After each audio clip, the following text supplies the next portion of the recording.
চলুন ব্যাকগ্রাউন্ড নিয়ে আমরা এই পর্বে আরো একটু কাজ শিখি। তো গত পর্বে আপনাদের একটা কথা বলছিলাম যে আসলে আমরা এই যে এইখানে দুইটা ব্যাকগ্রাউন্ড ইমেজ লিংক কিন্তু রেখে দিয়েছিলাম ভুল করে। তো সেটাকে এখন আমরা একটু যেহেতু রয়ে গেছে এটারে আরেকটু কাজ করে দেখব যে কিভাবে এই সেকশনে দুইটা ব্যাকগ্রাউন্ড আমরা ব্যবহার করতে পারি। অর্থাৎ এখানে দেখতে পাচ্ছেন যে আমরা কিন্তু কমা দিয়ে দুইটা ইমেজ লিংক যেভাবে দিতে পেরেছি ঠিক এভাবে আমরা কিন্তু এই পরের প্রপার্টিগুলো কমা দিয়ে দিয়ে কিন্তু ব্যবহার করতে পারি এরকম ইমেজের ভ্যালুগুলো। তো সেক্ষেত্রে আমি চাচ্ছি যে আমার উপরের যে ইমেজটা এটা 50% হোক এবং তারপরেরটাও 50% হতে থাকে। একটু আগে দেখছেন যে ইমেজটা কিন্তু চলে এসেছে। তো এক্ষেত্রে যে সমস্যাটা হয়েছে এখন যে এই জায়গাতে আমরা যে দুইটা ইমেজ ব্যবহার করছি দুইটার পজিশনই আসলে এখানে সেন্টার হয়ে রয়েছে। তো আমি একটাকে লেফটে সরাই দিচ্ছি এবং এই জায়গাতে কমা দেওয়ার পরে দেখেন আরেকটা অলরেডি চলে এসেছে, আমরা এটারে রাইটে দিয়ে দিচ্ছি। তো এখন আমরা এভাবে কমা দিয়ে কিন্তু পরেরটার জন্য আমরা প্রপার্টির ভ্যালুগুলো দিতে পারছি। যেমন এই যে প্রথম অংশটাকে আমি চাচ্ছি এটা রিপিট হবে না এবং পরের যেটা রয়েছে সেটাকে আমি রিপিট করব। এবং এই রিপিটও আবার কয়েকভাবে করা যেতে পারে। এই যে আমরা যারা অঙ্ক করেছি তারা অবশ্যই জানি যে এই যে এরকম আড়াআড়ি যেটা এটা হচ্ছে এক্স অ্যাক্সিস এবং উপর নিচে যেটা এটাকে বলা হচ্ছে ওয়াই অ্যাক্সিস। তো আমরা যদি রিপিট এক্স করি তাহলে এটা কিন্তু শুধু এই দিকে রিপিট হবে যদি প্রয়োজন পড়ে, অর্থাৎ ইমেজের সাইজটা যদি এইটুকু হইতো তাহলে এর পরের অংশে কিন্তু এটা রিপিট হয়ে যেত। তো এক্ষেত্রে রিপিট যদি আমরা শুধু ওয়াই করি তাহলে কিন্তু এটা উপর নিচের দিকে শুধু রিপিট হবে, এদিকে আর আসবে না। তো এখন আমরা যদি শুধু রিপিট রাখতাম তাহলে এটা সব দিকে অটোমেটিক্যালি রিপিট হয়ে যেত। যাই হোক, আপনাদের কখনো যদি এরকম একটা সেকশনে একাধিক ইমেজ এরকম ব্যবহার করা দরকার পড়ে তাহলে এটা করতে পারবেন এই পদ্ধতিতে, সেজন্য এটা দেখিয়ে রাখলাম। তো এখন আমরা ফিরে যাব হচ্ছে আমাদের মূল কাহিনীতে, অর্থাৎ আমরা আমাদের যে সেকশনটা ডিজাইন করেছিলাম এখন সেভাবে এটা এক্স্যাক্টলি ডিজাইন নিয়ে আসবো যেটা এখানে আমরা আলোচনা করেছি। তো এখন এটা আমি একটু রিফ্রেশ করে নিচ্ছি। তো এখন আমরা এই যে লেখাগুলো দুই দিক থেকে একেবারেই কেমন হয়ে আছে এটাকে একটু প্যাডিং দিয়ে সরাই নিয়ে আসবো। তো প্যাডিং এ আমরা এত সময় পিক্সেলের ব্যবহার দেখেছি, এখন কিন্তু আমরা চাইলে এটা পার্সেন্টেজের ব্যবহারও দেখতে পারি। একটু আগে যেমন আমরা ব্যাকগ্রাউন্ড সাইজের ক্ষেত্রে ব্যবহার করেছি। তো এক্ষেত্রে আমি বললাম যে এটা উপর নিচে থেকে 5% এবং এটা লেফট রাইট থেকে হচ্ছে 3% এই পরিমাণে প্যাডিং পাবে। প্যাডিংটা আমরা এখানেও ব্যবহার করতে পারি অথবা আমরা যখন হিরো কন্টেন্ট নিয়ে কাজ করব তখন হিরো কন্টেন্টেও কিন্তু বসাইতে পারি, মার্জিন বা প্যাডিং যে কোনোটা বসাই এটার দুই দিক থেকে স্পেস তৈরি করতে পারি। তো আপনাদের যেটা সুবিধা মনে হয় করতে পারেন, বা আমরা এর পরবর্তীতে যে এটারে চেঞ্জ করতে চাইলে চেঞ্জ করতে পারবো, কোনো সমস্যা নেই। তো আপাতত এটাকে সেভ করে দিচ্ছি। এরপরে আমরা যেটা করব যে এই জিনিসগুলোকে একটু সুন্দর করার জন্য আমরা একটু কালার দেয়া বা অন্যান্য কাজ যেগুলো করা যায় সেগুলো করব। তো এখন আমরা চাচ্ছি যে এই টোটাল জিনিসটা একেবারে ফুল উইড হয়ে না থেকে এটা হয়তো 50%-এ অথবা 60% পর্যন্ত আসুক। তো এক্ষেত্রে আমরা এইটার একটা উইড দিয়ে দিতে পারি। উইডটা আমরা চাইলে এরকম 600 পিক্সেল এভাবে একটা ফিক্সড উইড দিতে পারি, আবার যদি মন চায় তাহলে আমরা এখানে পার্সেন্ট আকারেও কিন্তু এটা ব্যবহার করতে পারি। সেক্ষেত্রে আমরা এটা যখন রেসপন্সিভ করা শিখবো তখন যে আরো ইজিলি কনভার্ট করতে পারবো। তো আমি এখানে আপাতত হিরো কন্টেন্টের উইড দিয়ে রাখলাম যে 65%। এইটা কি করছে যে টোটাল যে বডি রয়েছে এখানে আমাদের হচ্ছে এই র্যাপার ক্লাসে 980 পিক্সেল নিয়েছিলাম, এখানে কিন্তু ঠিক 980 পিক্সেলের 65% যে ভ্যালুটা হয় সেই ভ্যালুটা এখানে পাচ্ছে। তো এই হিসেবের বিষয়টাকে আরেকটু ক্লিয়ার করি চলুন। তো এজন্য আমি একটু ক্যালকুলেটরটা ওপেন করে নিচ্ছি। ক্যালকুলেটর আমরা যদি একটু হিসেবটা দেখি যে আমাদের টোটাল উইড হচ্ছে এখানে 980 পিক্সেল, এটার আমরা ব্যবহার করতেছি হচ্ছে 65%। এটার ইকুয়াল দেন তাহলে এটা কত আসে 637 অর্থাৎ 637 পিক্সেল। তো এখানে একটু লক্ষ্য রাখেন এটা কোন পর্যন্ত উইড আছে। তো আমরা এখানে এখন এটা চেঞ্জ করব, এই পিক্সেল পরিমাণ 637 এটাকে আমি এখন কপি করে রাখছি, জাস্ট এটারে আনডু করব কন্ট্রোল জেড দিয়ে। তাহলে দেখেন এখানে কিন্তু উইডের কোনো পরিবর্তন হচ্ছে না, অর্থাৎ আমরা এটা পার্সেন্ট আকারে ব্যবহার করলেও মূলত এই বডির যে উইড সেই অনুসারেই কিন্তু পাবে। তো হিরো কন্টেন্টের কালারটা এখন আমরা কি ব্যবহার করতে পারি, একটু কালারটা চেঞ্জ করা দরকার কারণ ব্যাকগ্রাউন্ডের সাথে এটা খুব একটা ভালো লাগছে না। তো আমরা একটু টেস্ট করে দেখি যে কোন ব্যাকগ্রাউন্ড আসলে এখানে ভিজিবিলিটি একটু বেশি হয়, অথবা আমরা ব্যাকগ্রাউন্ড ইমেজটাকে পরিবর্তন করে দিতে পারি। আমি আগে একটু কয়েকটা ব্যাকগ্রাউন্ড এখানে ট্রাই করে দেখি, যদি ভালো না লাগে তাহলে সেক্ষেত্রে আমরা ব্যাকগ্রাউন্ড ইমেজটাকে একটু পরিবর্তন করব, তাহলে এটা আর একটু প্রফেশনাল দেখাবে। আচ্ছা, তো এখানে আমার মনে হয় যে ব্যাকগ্রাউন্ড ইমেজটা চেঞ্জ করাই ভালো হবে, কারণ এখানে আমাদের কালারগুলো খুব একটা ইসে আসছে না, এটার উপর ফুটতেছে না। আচ্ছা, এটা RGBA, এটা হচ্ছে কালারের একটা মোড, এটা নিয়ে আমরা একটু পরে আলোচনা করব। আপাতত এটা অফ রাখছি। তাহলে আমরা এখানে একটু সাদা টাইপের কোনো ইমেজ নিয়ে আসি, একটু আনস্প্ল্যাশ থেকে ডাউনলোড করে নিচের দিকে দেখি, অথবা একেবারে ডার্ক হলে তার উপরে দেখা যাচ্ছে সাদা কালার টাইপের কিছু একটা দিলে কিন্তু ফোকাস করবে। যেমন এখানে একটা ইমেজ, এটার উপরে কিন্তু সাদা দিলে দেখা যাবে। তারপরে এই যে এই টাইপের যে কোনো ব্যাকগ্রাউন্ড ইমেজ যদি দেই তাহলে কিন্তু সাদা কালার এটার উপর দেখা যাবে। তো আমরা একটু স্ক্রল করে দেখি যে কোনো ইমেজ এরকম আমরা চয়েস করতে পারি কিনা। আর একটু দেখি, আপনারা এরকম ভাবে একটু আগে থেকেই দেখা যাচ্ছে যে যদি এটা চয়েস করে রাখেন তাহলে কিন্তু আর এটা এত খুঁজতে হয় না। যেহেতু আমি এখানে চয়েস করেছিলাম কিন্তু সেটা খুব বেশি এখন কাজে লাগছে না আমাদের। আচ্ছা, তো আমি এই ইমেজটাকে নিয়ে দিচ্ছি, এটা একটু সাদা টাইপের আছে, তো এখানে আমি রেড বা ব্ল্যাক যেটাই দেই এটা ফুটে উঠবে আশা করি। এখন জাস্ট এই ইমেজটাকে নিয়ে এখানে দিয়ে দিলাম, আর এটা রিনেম করে দিই, এখান থেকে এটা রিনেম করে এটা একটু হিজিবিজি নেম লিখে দেয়, আর এটারে ঠিকঠাক বিজি দিয়ে রিপ্লেস করে দেই। তারপরে এখানে আমরা একটু ফেরত আসব এবং এখন দেখি যে কি অবস্থা এই টেক্সটের। ওকে, আমরা উইডটা দিয়েছিলাম, উইডটা চলে গেছে।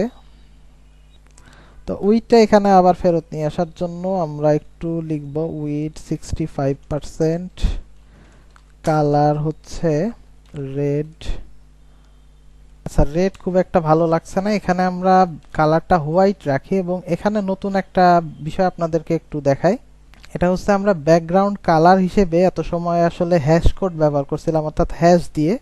এবং একটু আগে আমরা একটা লেখা দেখেছিলাম RGBA, এটা একটু দেখবো এখন। এখানে মূলত আর বলতে রেড, এটা হচ্ছে গ্রিন, এটা হচ্ছে ব্লু, অর্থাৎ যে আমাদের প্রাইমারি কালার সেই তিনটাকে বোঝানো হচ্ছে। আর এই লাস্টের এটা হচ্ছে আলফা বা অপাসিটি বোঝানো হয়।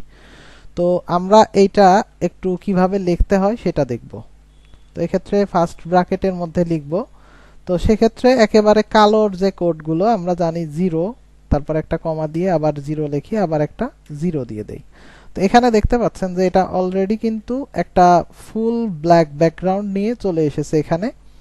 তো আমরা চাচ্ছি যে এটার অপাসিটিটা একটু কমে যাবে, দেখেন একটু হালকা কালো কালার হয়ে যাবে। এটা যদি আরো কমাই দিতে চাই এরকম দিতে পারবো। তো আমি চাচ্ছি যে এটা 0.8 বা 7 এরকম ভাবে এটা থাকবে, এবং এটার একটা প্যাডিং পাবে। এটা প্যাডিং আমরা এখন 5% যদি এরকম দিই তাহলে কিন্তু দেখতে বেশ সুন্দর লাগবে। তো এখন আমরা এটাকে কপি রুল করে কপি করে নিয়ে আসি, এবং এখানে এই যে সেকশনের বিষয়গুলো আছে অর্থাৎ হেডিং, প্যারাগ্রাফ, এগুলোর একটু ডিজাইন এখন করব। তো এখানে আমাদের হিরো কন্টেন্টের মধ্যে যে H2 রয়েছে সেই H2 আমরা একটু ফন্ট সাইজ ঠিক করে দিব। ফন্ট সাইজ হচ্ছে এটার 25 পিক্সেল, বা আর একটু বাড়াই দিই, এটাই শিফট চেপে বড় করি। ওকে, তাহলে এটা 45-50 হলে কেমন হয়? আচ্ছা, 48 পিক্সেল থাক এটা। তো লাইন হাইট ইউজ করি এখানে 48 দুগুণ 96, আমরা তার একটু বেশি ব্যবহার করব 120 পিক্সেল। তাহলে এটার নিচে একটা ভালো পরিমাণ স্পেস চলে আসবে। যদি আর একটু কমাতে চান এখান থেকে দেখে কমাই দিতে পারেন। তো এখন আমরা এটা একটু কপি করব এবং আমাদের কোডে নিয়ে যাব। তো এখানে তো আমি বারবার কপি করে নিয়ে আসছি, এটা যদি আমরা চাই যে একবারে কাজগুলো করে এখানে কপি করব সেটাও কিন্তু আমরা করতে পারি। তো এবারে আমরা সেইটা করার চেষ্টা করব। প্রথমত আমরা এই যে হিরো কন্টেন্টের মধ্যে যে পি রয়েছে তার একটা ফন্ট সাইজ দিয়ে দেই, যে এটার ফন্ট সাইজ হচ্ছে 14 পিক্সেল। আচ্ছা, একটু বড় করে। এটা লাইন হাইট হচ্ছে 28 পিক্সেল। আচ্ছা, এটা ফন্ট সাইজটা আর একটু বড় করলে ভালো লাগবে। এটা 20 পিক্সেল পরিমাণ থাক, এবং এখান থেকে লাইন হাইটটা আর একটু কমায় দিয়ে কাছাকাছি রাখার চেষ্টা করি। এরপরে আমরা এটাতে মার্জিন বাই ডিফল্ট 0 করে দেই, অথবা এটা অলরেডি হয়তো 0 ছিল, আমরা এটা 0 না করলেও, হ্যাঁ এটাতে কোনো মার্জিন ছিলই না, তো সেক্ষেত্রে আমরা এটার মার্জিন বটম দিতে পারি, অর্থাৎ আমাদের নিচে একটু বাটনের সাথে এটা লেগে গিয়েছে, জাস্ট এই কারণে আমরা মার্জিন বটম এটা একটু দিয়ে দিব, হয়তো 10-20 পিক্সেল পরিমাণ। আচ্ছা, এটা 25 পিক্সেল দিয়ে দেই, তাহলে ভালো দেখা যাবে। একটু উপরে নিচে একটু জায়গার সামঞ্জস্য করার জন্য আর একটু বাড়াই। ওকে, আমার মনে হয় যে এটা 30 পিক্সেলই থাক, পরে লাগলে আমরা আরো বৃদ্ধি করব। তো এখন আমি এটাকে আর কপি করতেছি না, এখন আমি আবার সিলেক্ট করব হচ্ছে এই বাটনটাকে। তো এটা হিরো কন্টেন্টের মধ্যে একটা বাটন রয়েছে, হিরো কন্টেন্টের মধ্যে এই বাটনটাকে আমরা সিলেক্ট করব। বাটন সিলেক্ট করে এর একটা ব্যাকগ্রাউন্ড কালার ইউজ করি, এটার ব্যাকগ্রাউন্ড কালার দিব হচ্ছে সাদা। তো সাদার কালার কোড হচ্ছে FFF। আর এটাতে দেখতে পাচ্ছেন এই সাইড দিয়ে একটা বর্ডার রয়েছে, তো এই বর্ডারটাকে আমরা নান করে দেই। আচ্ছা, এটা অন্য ভ্যালু পেয়ে গেছে, আমরা এটা নান করে দিচ্ছি। তারপরে এটাতে একটু প্যাডিং ইউজ করব, 10 পিক্সেল উপরে নিচে সব দিকেই পাইছে এবং সাইডেও। তো আমি চাচ্ছি যে এটা পাশাপাশি একটু বড় হোক দেখতে, তাহলে ভালো লাগবে। এবং এটার ফন্ট সাইজটা 18 পিক্সেল করে দেই। এবং এটার ফন্ট ওয়েট, আমরা জানি ফন্ট ওয়েট জিনিসটা, এটা হচ্ছে কাজ করে এই লেখাটা কতটুকু মোটা হবে এই টাইপের। তো এখন বোল্ড করে দেই, তাহলে কেমন লাগে সেটা একটু দেখি। তো আমার মনে হয় বোল্ড করে দিলে খুব বেশি মোটা দেখা যাচ্ছে, সেক্ষেত্রে আমরা একটু এই যে সংখ্যা দিয়ে করি, 600 বা 500 এরকম দিয়ে ট্রাই করে দেখি। আচ্ছা, এটা নরমালি থাক, এটা আমরা ফন্ট ওয়েট যদি ক্লিক মি এই টেক্সটারে এরকম রাখতে পারি তাহলেও সমস্যা নেই। তো এখানে দেখেন, এখন আমি যদি মাউস নিয়ে যাই তাহলে কিন্তু আমাদের মাউসের এই যে হ্যান্ড আইকনটা আসছে না। এখানে যেমন আমরা কোনো কিছুতে গেলে এই যে হ্যান্ডের একটা আইকন আসে, তো বাটন যেহেতু, বাটনের এটাতে ক্লিকের একটা আইকন তো এখানে দেখানো দরকার।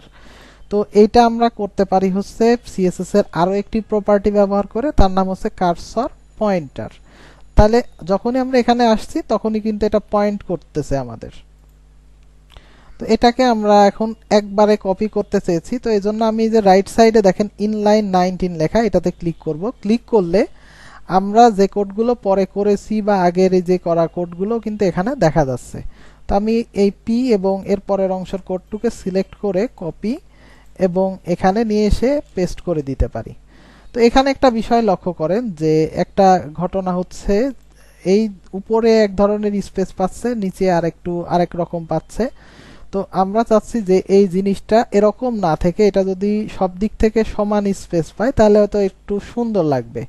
এজন্য আমি যে প্রথমে যে প্যাডিং এর ব্যাপারটা দেখে করেছিলাম, অর্থাৎ এখানে যে 5% এরকম ভাবে এটারে না দিয়ে একটু সুন্দর করে দিই, যেন এটার হাইটটা সব দিকে সমান পাই। তো এক্ষেত্রে আমি কি করতে পারি একটু দেখি। তো এখানে শুরুতে একটা কাজ করি, সেটা হচ্ছে যে এটার হাইটটা একটু অ্যাডজাস্ট করি, এইটার সমানে নিয়ে যাই। তো এক্ষেত্রে শিফট চেপে একটু দ্রুত ছোট করছি। আচ্ছা, এটা 352 পিক্সেল দিলে এটা এখন ঠিকঠাক আসছে। তো এখন আমি একটু কাজ করব, এই প্যাডিংটাকে আবার একটু ইনেবল করে দিব। তাহলে এখন দেখতে পাচ্ছেন যে এটা উপর নিচে এদিক দিয়ে সেম উইথ সেম পরিমাণ একটু প্যাডিং পাচ্ছে। তো আমরা এই প্যাডিংটারে যদি এভাবেই রেখে একটা কাজ করি, যে হিরো কন্টেন্টের মার্জিন 0 অটো এরকম করে দেই, তাহলে জিনিসটা একেবারে সেন্টারাইজড হয়ে যাচ্ছে। তো এখন আমি এই কোডগুলোকে একটু আপডেট করে দেই হিরো কন্টেন্টের মধ্যে। এটা হচ্ছে আমার হিরো কন্টেন্ট, আর এখানে আমি যেটা করব, এই হিরো যে আইডিটা নিয়েছি সেখানে আইডির মধ্যেও আমরা এটা একটু আপডেট করে দিলাম। তাহলে কিন্তু আমাদের এই সেকশনটা খুব সুন্দরভাবে ডিজাইন হয়ে গেল। তো এর পরবর্তীতে আমরা এই পরের সেকশনগুলোতে কাজ করা দেখব। সে পর্যন্ত সবাই সাথেই থাকুন, ধন্যবাদ।